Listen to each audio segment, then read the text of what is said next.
Bonjour, bonsoir, dear friends, and welcome to JCB Live, the happy hour on the Atlantic Ocean. It's going to be fabulous because we're going to travel thanks to a great friend of ours named Peter Stein. Peter has a very atypical life, unbelievable lover of the ocean, went into a corporate life, and then decided, I'm going to follow my passion. My passion is the ocean. My passion are oysters, and I'm going to start my own business. Can you believe he started from scratch and today has 130 acres underground as an amazing oyster farm? He's going to tell us all about it, and he's going to teach us everything about oysters. Has a great company named Peeko Oysters. He provides, obviously, oysters to all the finest restaurants, 3-star Michelin, 2-star Michelin, you name it. He knows them all, and he ships direct. So any one of you who wants to enjoy Peter's oysters, you will never be disappointed. On the opposite, you're going to ask for more. He has unique recipe for mignonette. He's going to show us how to open. We're going to talk oysters today. So Peter, welcome to JCB Live. Hello. Happy to be Bonjour. here. Bonjour. Well, Peter, I love your office. Oh, yes. I have a pretty fantastic view. You don't get this in New York City that easily. So it's a fantastic view. It's a fantastic place to be working from. Well, we're so honored to be with you, and thank you for taking a little time away of all your precious physical work because you do a lot of it. So let's start with a toast. Cheers. I haven't even opened my wine yet. Well, we want to see how you do this. Do you use your actual oyster tool to do that? No. I have a typical wine opener. But all right, so this lovely bottle of bubbly that you sent me. Well, we sent you JCB 8, which is one of my favorite. As you can see, it has a gold plaque label that is very cool. And it's a very unique vintage because it's 2012. And this is the blend of Chardonnay and Pinot Noir from Burgundy, one of our finest. And I love the fact that you're precocious and serving it in a cup. So I won't hold it against you. Cheers. Cheers. So Peter, how does it work to leave corporate America and then deciding to open your own business? It's not very easy. I mean, it takes a bit of chutzpah, as my people like to say. So, I have had a lifelong passion for this area of the world in particular and the ocean in general. And I just love being on the water, around the water. I can't imagine anything better than this. And in fact, this time of day, as the sun starts to set and the colors of the sky start to turn to pink and golden hues, and just being on the water like this is, there are certainly more lucrative careers out there. But I think if you do something that you're passionate about, it doesn't matter the amount of money that you make. It's about enjoying life. Well, that's why we want to talk to you, because we talk passion, and it's all about passion, and you exude so much. So, Peter, how does this work to actually invest into the ocean? How does that work? Well, that's a very, I think, more than you know, JC, that's a very interesting way of putting it, investing into the ocean, because I truly believe that what I'm doing and what other oyster farmers are doing and kelp farmers, and I mean, you have some out there on the West Coast as well, up in the Pacific Northwest, right near you in Marshall, California is Hog Island, which I'm sure you know well. Of course. And then further up, even into Alaska, there's this concept, or in fact, much more than a concept, and proven studies that, if we invest into our oceans, we can actually solve some climate change issues because of the net benefits that these species and these products actually have. So not only are they good for you, they're delicious, all of those good things in terms of the consumption of the products that we're growing. But the real benefit here is that the environment is really benefiting from these products that we're growing. So it's a very interesting way that you put kind of investing into the ocean. How I actually have done that is I actually purchased some acreage underneath the water, and I used that as my first cornerstone to starting my own oyster farm. And That's a lot amazing. of blood, sweat, and tears went into it. There have definitely been days as an entrepreneur yourself, I think in a little bit more of a mature business than mine, but I'm sure there are days when you wanted to quit. And I definitely have those days, but I try to, pick myself up and do them more, have days when I'm winning more so than when I'm losing. Well, you have a glass of JCB number 8 and life is better, isn't it? Absolutely. I mean, even out of a plastic cup. Hey, it's totally okay. The key is the content, is not always the culture. So Peter, so how do you buy acres under the ocean? Is there a real estate company that focuses on it, or how is the process? It's a very unique thing. So I am one of only a few people who own acreage underneath the water. Mm-hmm. And it differs from state to state, and even within a state it will differ from county to county, and within the county from municipality to municipality.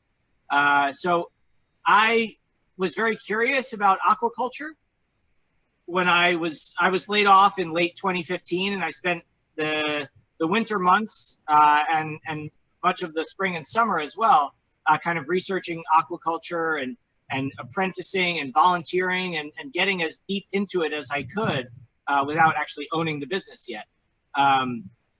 So I over the course of those conversations and just asking people in my community out here on the North Fork of Long Island, I started to get involved in the oyster industry. And I started to ask people, oh, well, how can I get, really involved? Not just volunteering, but like, how can I kind of go in with both feet? And anyway, I got introduced to somebody who was kind of getting out of the business, and it so happened that they owned some acreage underneath the water Wow. in the middle of Peconic Bay.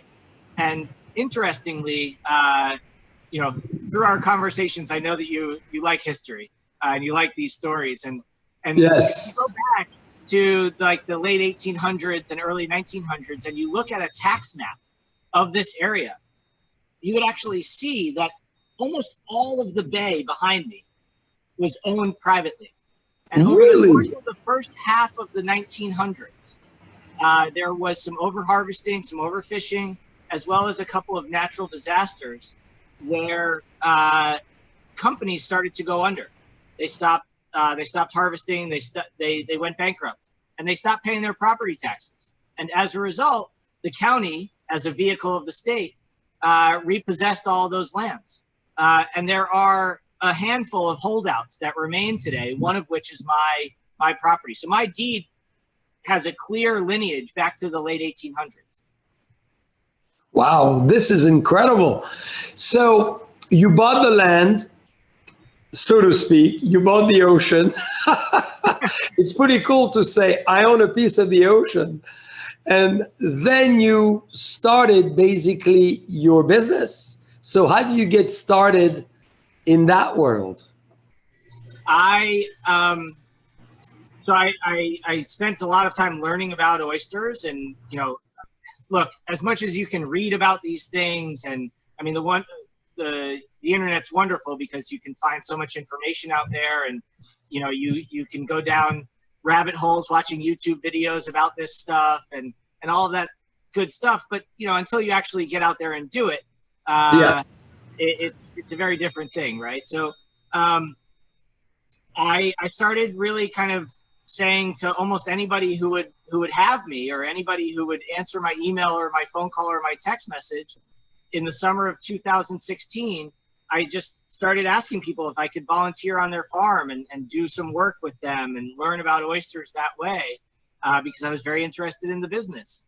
And so I dove right in, and I started to learn. And I also, I think a lot of it has to do with kind of being in the right place at the right time, in the sense that you sometimes will just get lucky, right? And you have to put yourself out there in order to do so. But I did get a little bit lucky, in the sense that one of the boats that I now own, which came with a lot of equipment, was owned by an oyster farmer before me. And he was so kind in giving me a lot of knowledge. And he, in fact, still helps me out on an hourly basis today. So it's really, and we're still learning. I mean, I'm not a multi-generational oyster farmer where I grew up on this stuff. I'm only 4 years into this, and we're very much, I think, at the very beginning stages of learning about this. I mean, I think as it relates back to wine, I don't know exactly, but you plant vines, you're not going to really bear like kind of grapes from those vines that will ultimately produce wine for a number of years. And I think while I can produce an oyster a little bit faster than that. How long does it take from the moment the oyster is, so to speak, in formation or gestation and how does that work? Do oysters make love? Not in as romantic of a sense as you might think, but well, one is on top and the other one is under. It seems to be easier for them, right? No, so the male oysters and the female oysters release egg and sperm into the water, and they're, as you might imagine, if they get 1/10 of 1% to actually meet and form a new oyster, that would probably be a pretty high success rate. So the oysters release their egg and sperm into the water, and those individual egg and sperm meet. But the oysters that I'm getting are actually, I'm getting little tiny baby oysters, about 4 millimeters in size. Yeah. My suppliers, the people that I rely on for that are called hatcheries. Okay. I'm actually buying those little tiny baby oysters, and the oysters I have in front of me today, these are probably about 2 years old. From the time that egg and sperm met to what you see here today, which is, I think, a market-sized oyster, about 3 to 3.5 inches. That is about 2 years old, plus or minus. I mean, we have faster growing ones, we have slower growing ones, but it's about 2 years old. And so how do you differentiate between male and female? And then which one does taste better? You can't do that from the outside. You cannot tell a male and a female oyster from the outside. I don't know which one tastes better, because quite honestly, I'm not enough of a marine biologist to know whether I'm eating a male or a female oyster. You'd really have to dissect it quite a bit further with some microscopic tools and stuff that I don't have. So anyway, I don't know which one tastes better. I do know, though, that this time of year, end of September through New Year's, Valentine's Day, is the best time of year to be eating oysters. So why is that? So what happens is the oyster. You're getting me very thirsty, so I'm having a little more JCB. I need a break as well. Because I want to see you teaching us how you open and how you taste too. Well, I hope you're not going to ask me to open any oysters after I finish this whole bottle. But well, hopefully you have, like me, the beautiful silver glove, so it doesn't penetrate. No, so what happens is over the winter months, the oyster is actually hibernating. And as almost any animal does that hibernates, they fatten themselves up over the fall. So they're really taking kind of that fall harvest and engorging themselves with whatever food remains in the water as the water starts to cool down. And as that happens, we see that the oysters are very plump and really just super delicious. So I'd say that it's really kind of the fall and winter months that are the best months of the year to be eating oysters. It doesn't mean that you can't eat oysters in the summer and the spring, but if you want to kind of be from a very purist perspective, the fall and the winter months are the best times of year to be eating an oyster. So you've built a business, and today you deliver the finest restaurant in Manhattan and in many states of the US now. Congratulations. It's wonderful. Yeah, I mean,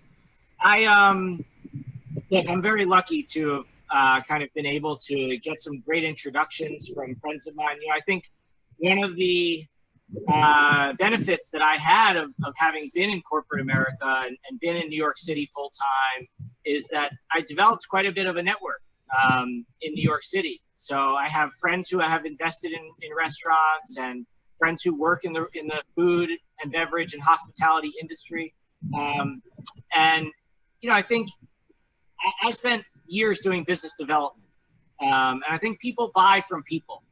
And being able to kind of walk into a restaurant and talk about my oyster with the chef of the restaurant, the executive chef, and say hello to Danielle Boulud and know confidently that I know how to grow these oysters and I know where they come from because I spent my time on the farm. And now being able to go to him and talk to him about his restaurants and what he enjoys about oysters. And, you know, he obviously knows a lot about the French oysters. I'm inviting him to come to my farm. He has yet to take me up on that. But ultimately, it's because, you know, number one, I have a product that I stand by. Yeah. And being able to deliver it directly to the chef and directly to the restaurant is, I think, a big advantage and something that the chefs really appreciate. This is huge. So on that note, I have a big question for you. I'm serving another wine because now you're going to be tasting the oysters. So I think you should tell us, how do the oysters compare between JCB number 8 and JCB number 81? There's an 8 in both. So, would you like me to, in doing that, would you like me to show you how I like to open an oyster? Absolutely. You got to show us everything. All right. I'm going to move my camera, so just give me 1 second. Please. So dear friends, we're having number 81, which is one of the most alluring wine we produce, that is very ephemeral as you taste it, and of course, very insatiable on the palate, very similar to an oyster. So that's why I'm very excited to get Peter's opinion, not only on the wine and the oysters, because it's so important, dear friends, to eat oysters and to pair it with the right wine, because it's not as easy. So I know we love to do oyster shooters as well, and we'll talk about it. All right, Peter. So great. Do they differ color, by the way, oysters? Do they differ in color? In colors. Because I've noticed Atlantic Ocean, Pacific Ocean are often different. So the difference in color has to do with a lot of components of it. I mean, you know, we've spoken in the past about terroir and in oysters what we call merroir. And I think, you know, obviously, oftentimes when we talk to people who are consuming these products, it has to do with taste. Yes. What you feel in your mouth. But I think that there is also a component to terroir and merroir that has to do with touch and color and other senses that we have, other than just taste. So, you know, I mean, oyster shells are unique. They're beautiful, I think. Wow, you know, gorgeous. So, and you know, you see these different kind of colors on the shell. These oysters tend to be a little bit more kind of like brown. I think of them when they're super clean. You know, I think that this color is similar to like a freshly baked baguette or a croissant. I love it. Give me the butter and the oyster and I'm in. Yeah, me too. But they really look gorgeous. Your oysters, you know, Asprey here in Napa Valley promotes your oysters and they look fabulous. And I'm always impressed. And a friend of mine, in fact, did an amazing chandelier, a light fixture with oysters glue all around. Magnificent. No, they're beautiful. I mean, they're absolutely stunning, you know, pieces of art. Anyway, they look a little bit different though, depending on where they're grown. So there's a body of water. I forget where it is, somewhere on the East Coast, but it's called Emerald Bay. And in fact, the oysters that come out of Emerald Bay are quite a bit green in color. So they're they obviously marketing wise, they play that up during St. Patrick's Day. Of course. But yeah, you know, the color of the oyster itself, the shell, is going to differ based on where it comes from. But in order to get an oyster shucked, it helps to know a little bit about the anatomy of the oyster. So if I kind of separate the oyster bilaterally here, there's always a muscle right here at 3 o'clock, right? So 6 o'clock, 12 o'clock, 3 o'clock, 9 o'clock. And right here at 3 o'clock, there's a muscle. And there's also a hinge at the bottom. So in order to get the top shell and the bottom shell separated from each other, we need to separate the two shells at both of those places. So at the muscle and at the hinge. Yeah. So what we're going to do first is I like to use this knife. You can see it has a little bit of a bent tip. And what we're going to do is we're going to insert the knife into the hinge at the back here. Okay? Yeah. And at a point we can get it where it stays. And once you have that, all I have to do is just wiggle the knife and pry it up. And then I wiggle the knife and pry it up. Well done. You did it very gently. So now, remember, we had two places. So now the hinge is disconnected. So now we have to just simply slide the knife, kind of wiggle it. It's not a brute force thing. It's more of a finesse. And we wiggle it, and now the tip of the knife is at the muscle.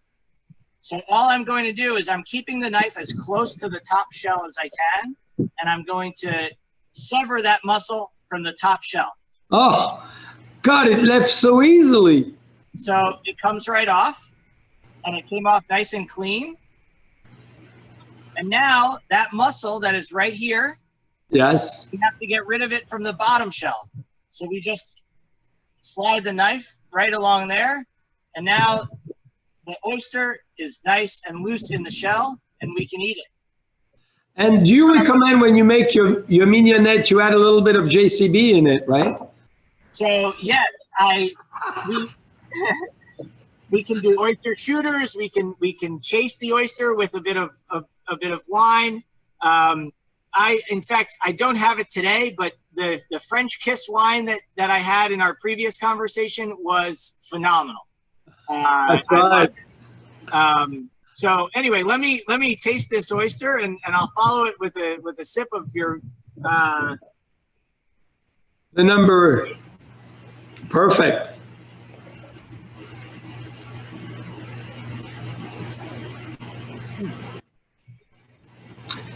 So did you actually as well take the muscle out of the oyster, because it adds a beautiful nut characteristics? Yes.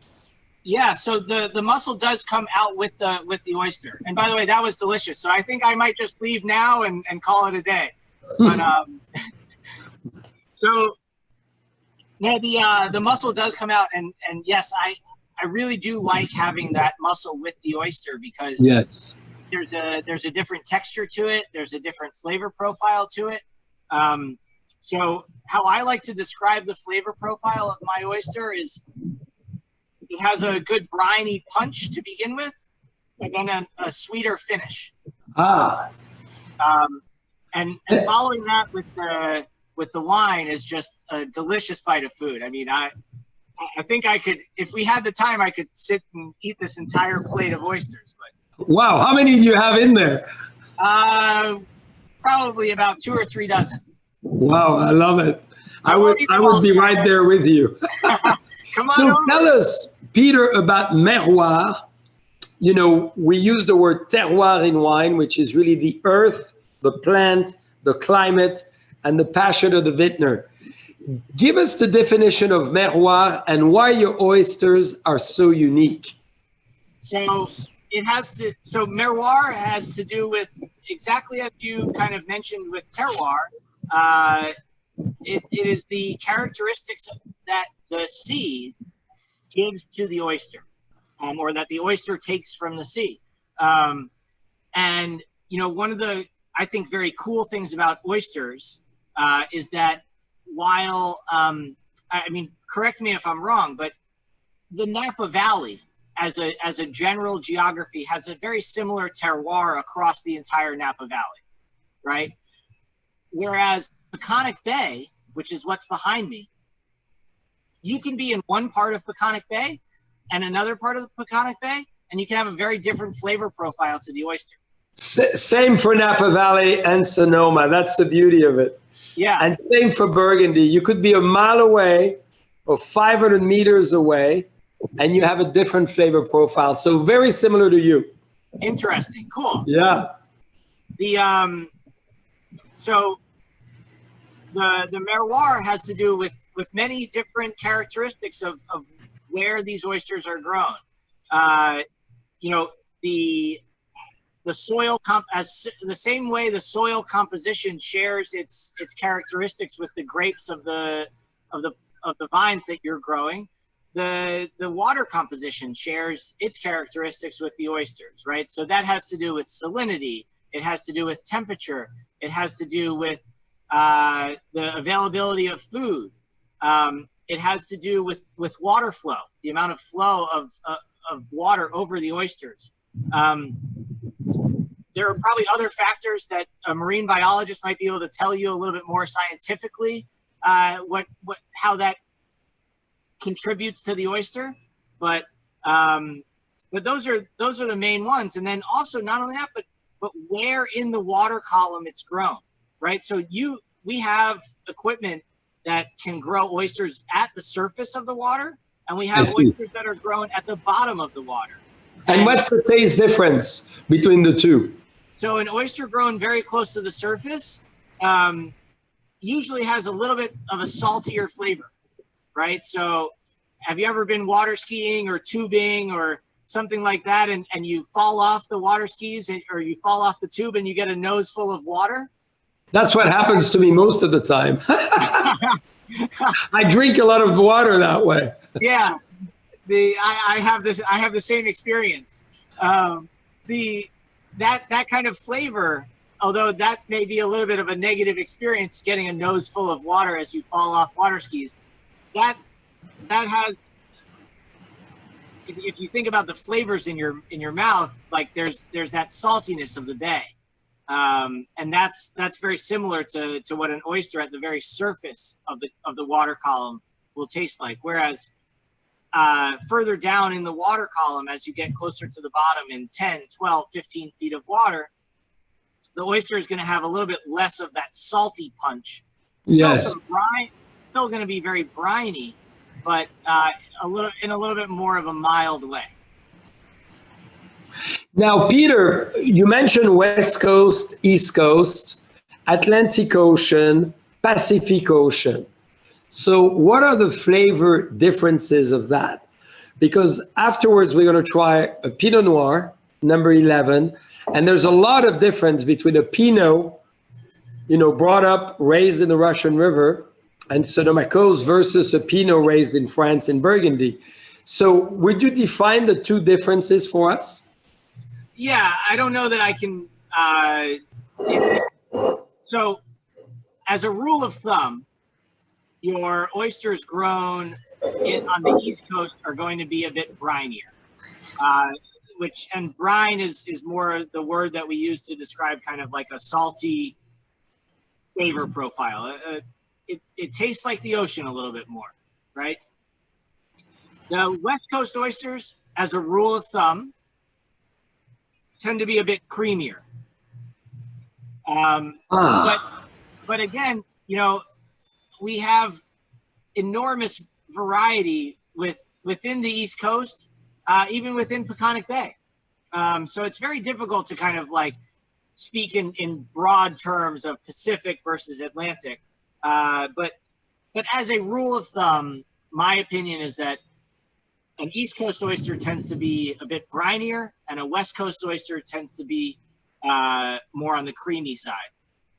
And one thing that you were saying that was really resonating with me is that we're tasting a Pinot, and it's the same grape, but grown in a different region. It's going to taste very differently, right? But the core product is the same grape, but the same species. And interestingly, every single East Coast oyster is the same genus and species. Oh, really? Yeah. So every East Coast oyster from Maine to Galveston, Texas, is the same genus and species. Huh. Different is the flavor profile, is the terroir. So it's basically all Pinot Noir grapes along the East Coast, but they taste very differently because of where they're grown. I love it. Well, maybe you should pour yourself a little glass of the Pinot, don't you think? That.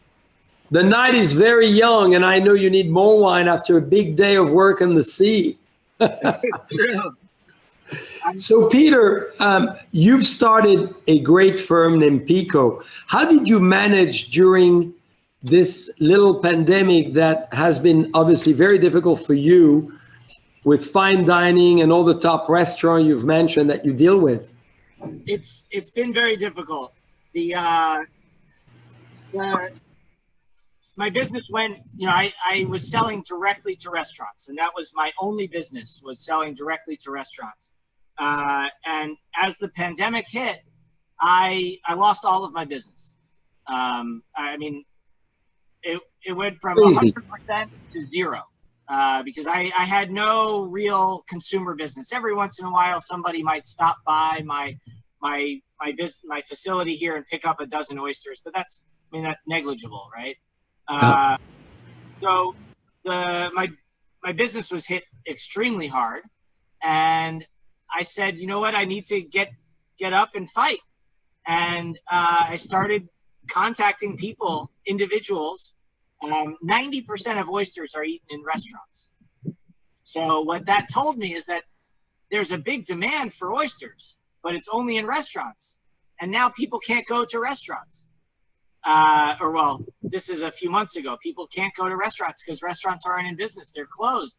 That's right. And so maybe they want to have oysters at home.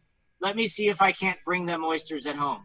And it's now somewhat blossomed into a viable business, in the sense that my core focus is still on restaurants and bringing oysters directly to chefs and restaurants, and that to me is the business that I'm in. And it will be back for sure. It will be back, but you've successfully pivoted, and we are the beneficiary of it. So that's why I want to say to everybody watching and all our viewers, don't hesitate. You're going to see the indication of Peeko Farms and Peter's information, so you can order the oysters directly. This is how we met. We did originally an amazing virtual tasting together, and the oysters were so delightful. I said to Peter, we're going to do that again. And here we are, and I'm happy to be here. So anyway, I'm now shipping to people all over the country: California, Phoenix, Arizona, Wisconsin, Texas. It's really been quite a pleasant surprise. I think if we try to look for the silver lining in the things that are negative in terms of like what we are all going through, I now have a little bit more of a consumer-facing brand. Well, and you're very charming, and you're great at explaining it. So make us jealous. Are you going to have another one with a Pinot? I am. The big question, Peter, is always, how do we pair oysters and Pinot Noir? And does it work together? Well, I'm willing to be, I'm a willing guinea pig on this, okay? Okay.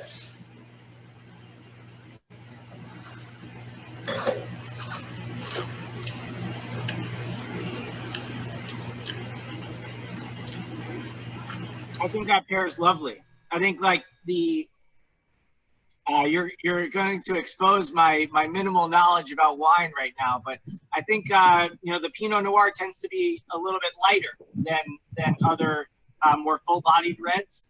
That's right.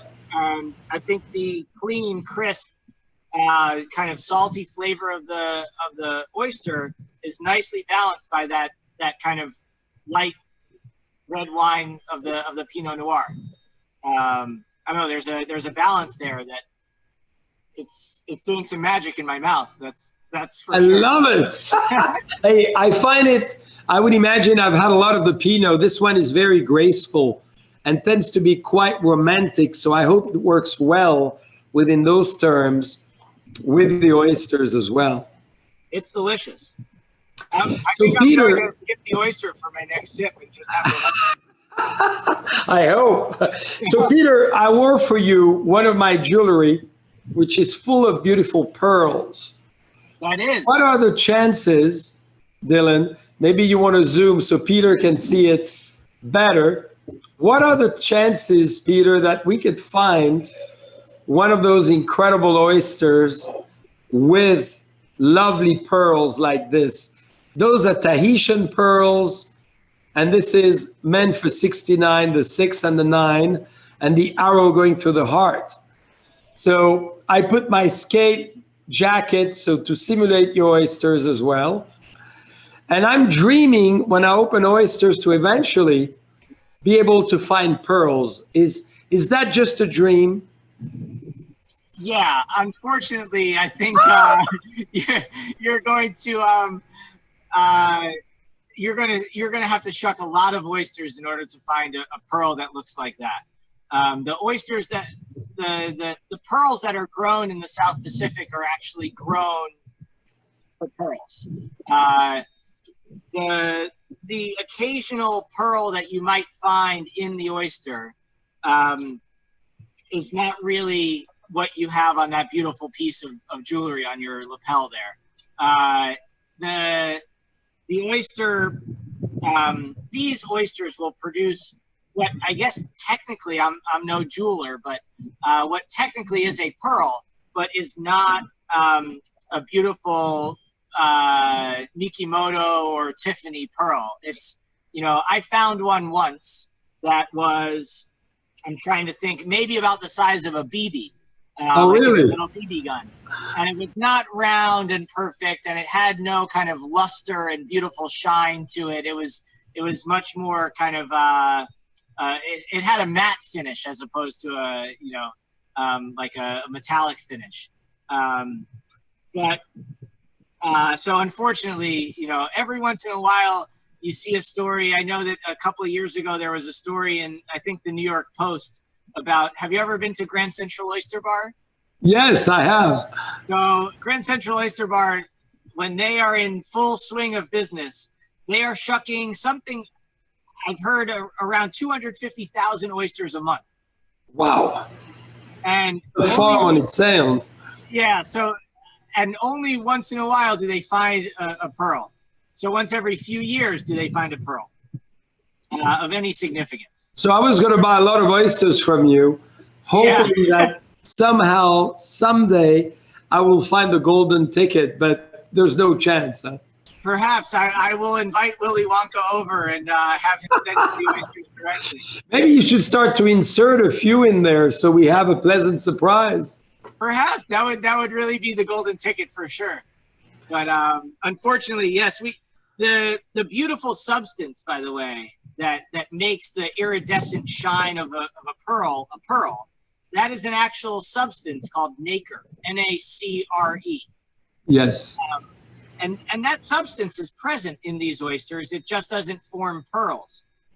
So, if you get the light to shine on the inside of the oyster shell correctly, you'll see in certain cases a bit of the iridescent kind of almost rainbow-like shine on the inside of the oyster shell, and that is a substance called nacre, and that's what creates that beautiful shine on the jewelry that you have. Absolutely, the nacre, exactly. So Peter, unbelievable time together.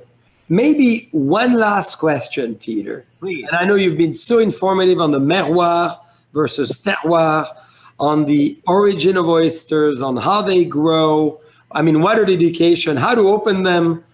You're very gentle how you do it. I need to do a special training with you because I always wrestle with the oyster. Now, what is your dream now that you've accomplished a portion of your dream? You know, leaving corporate America, starting your own amazing farm, being on the ocean every day. What's next?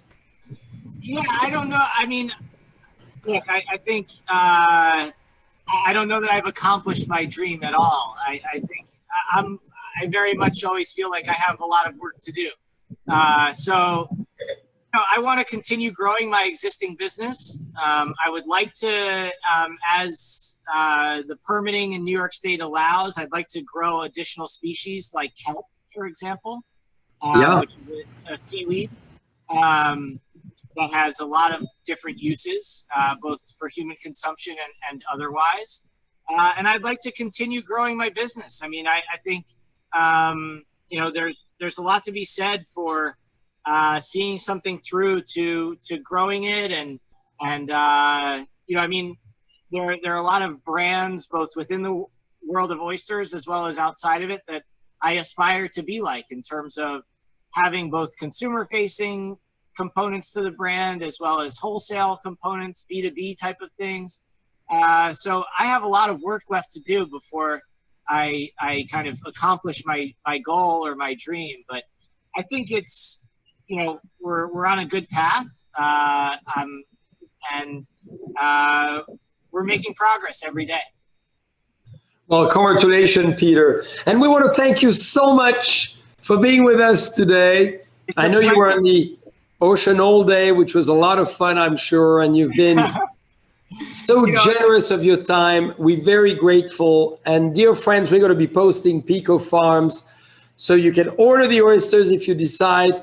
With the wines, the two together is an explosive combination, isn't it, Peter? It's wonderful. It's absolutely wonderful. And I hope next time we'll be able to do this together in person, whether on the West Coast and I'll bring oysters with me, or you come visit and bring wine with you. Absolutely. Well, we can do both and compare East Coast against West Coast oysters and do a little competition. That sounds wonderful. Well, enjoy, Peter, and thank you so much for such an educational time together. Wonderful. Cheers.